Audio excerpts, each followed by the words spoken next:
Depuis janvier 2026, les prix des billets d'avion ont connu une baisse significative allant jusqu'à 40% dans l'espace de la communauté économique des États de l'Afrique de l'Ouest CEDEAO. Cette mesure implique que tous les États membres s'engagent à éliminer les taxes qui ne sont pas directement liées au transport aérien et à appliquer une réduction de 25% sur les redevances passagers et de sécurité.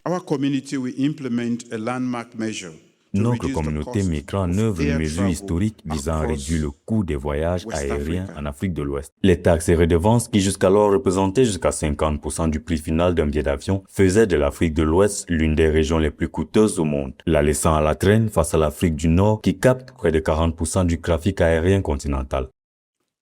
En vertu de cet accord, les États membres suppriment les taxes sur le transport aérien et réduisent de 25% les frais de passagers et de sécurité. Cette réforme s'inscrit également dans la dynamique du marché unique du transport aérien africain MUTA, soutenu par l'Union africaine pour renforcer la connectivité entre les pays du continent. En facilitant la mobilité des voyageurs et des opérateurs économiques, la CEDEAO espère stimuler davantage le tourisme régional, les investissements et les échanges commerciaux intra-africains. Les compagnies aériennes ouest-africaines gagneraient ainsi en compétitivité face aux grands hubs du continent.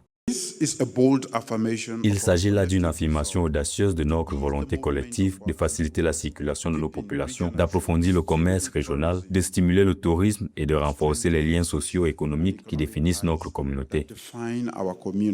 Cette réforme vise à produire des effets positifs en stimulant la demande régionale avec une hausse du trafic estimée entre 20 et 30%, tout en corrigeant progressivement un déséquilibre majeur où la fiscalité représentait parfois jusqu'à la moitié du prix des billets. Le ciel ouest-africain tente ainsi à s'imposer comme un véritable levier de croissance et d'intégration régionale plutôt qu'un frein au développement.